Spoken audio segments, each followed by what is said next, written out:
guys, welcome back. For those who are watching me for the first time, my name is Pankhuri Gupta and I'm here to motivate and inspire you to be the best version of yourself and in process become the best version of me. Today, I want to share a story with you all. A story about me when I was in high school.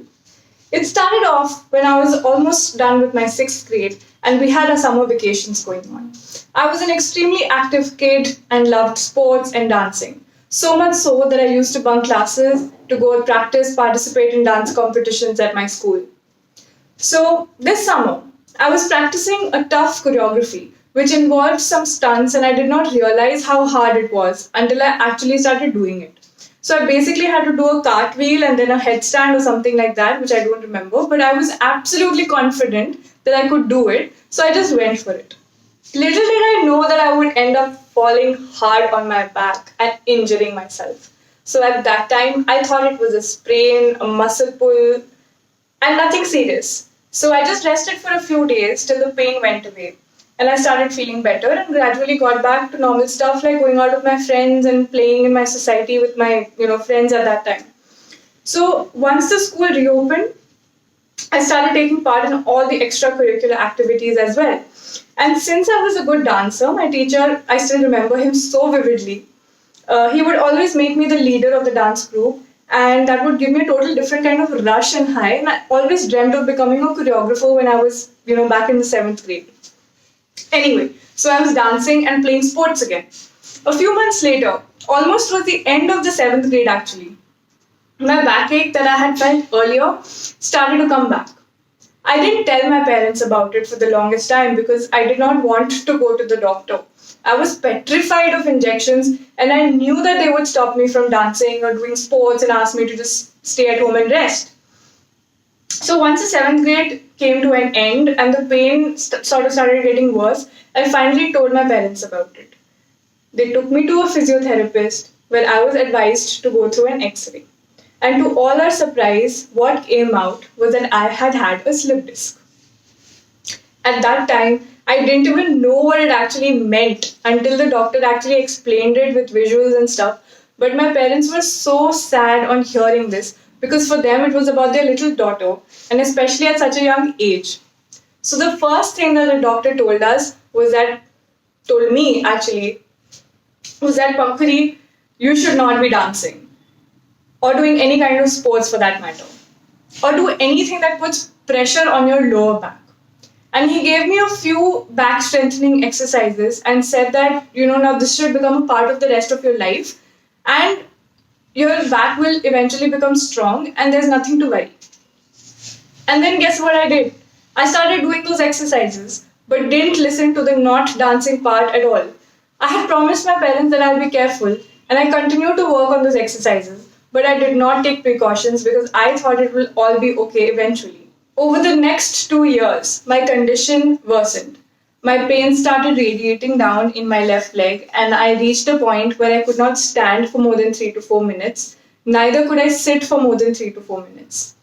During this time, we visited so many types of doctors and therapists who put me through different types of treatments. Some would relieve me of the pain for a few days, but then I would get back to square one because it wasn't like a permanent remedy. My parents were told that I may need to go through a surgery to fix this, but I was too young to go through a major surgery like this. So we had tried different treatments with the hope that maybe something would work. There was homeopathy, allopathy, Ayurveda, and whatnot. And there was one which I very vividly remember, which was a coin therapy. So dad took me to this one village which was famous for fixing broken bones and treatments like these. So what they did was made me lie down on my stomach, put like warm, not very hot, warm oil on my back and gently massage it. And since my bone was dislocated towards the left, they started lifting my left leg up and twisted it from the back all the way towards the right. So basically, if the bone was dislocated this way, they would lift up this leg and twist it this way. You cannot imagine the pain that I went through during this treatment, and this was also the first time I even saw tears in my dad's eyes. So anyway, I have been talking about my physical pain and the treatments and all of that, but what I actually now want to share with you is what I went through emotionally. During that phase of my 8th and ninth grade, I completely lost my confidence. While my classmates and friends would go out dancing or playing or, go to ice cream parlors and stuff, I would stay back in class and I would stay at home because I could not physically be a part of those things. Most of my classmates stopped speaking to me because my body changed. My upper part of the body was bent and I would walk with my feet outwards. There were times when I would be called names like Donald Duck and be teased behind my back. My dance stopped, my sports stopped, and that hurt me the most. And I wasn't even able to study properly because I was so stressed out because of this. So now, just before my 10th grade started, after much consideration and talking to the best doctors of the country, trying different kinds of treatments and stuff, my parents decided that we had no choice but to go through the surgery if I need to get better and move on. So that's what we did. I had a neurosurgeon, a cardiologist, an orthopedic surgeon, all of them in the OT, and my surgery was for almost 11 to 12 hours long. The dislocated bone was cut off, and titanium metal clamps were put on it to prevent any further movement. After the surgery, I was brought out and I saw my parents. I was brought out in a stretcher. I was lying down and I opened my eyes and I saw my parents and how they were looking at me. I knew at that moment what they had been going through for the past 3 years, seeing their daughter in so much pain. And upon opening my eyes to check if I was completely conscious, the doctor asked me what would I like to do, and my first words were eat a pizza.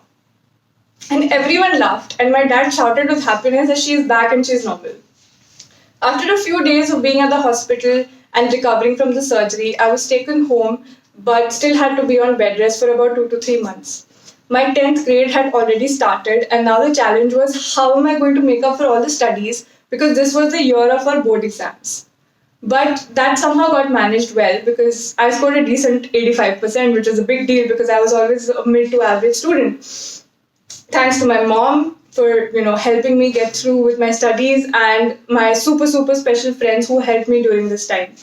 So after my surgery, there was a complete change. There was a transformation in my physical and emotional self. My skin was glowing. I had lost about 10-15 kgs. I looked super fit. My body posture improved and I was upright and I had never looked better.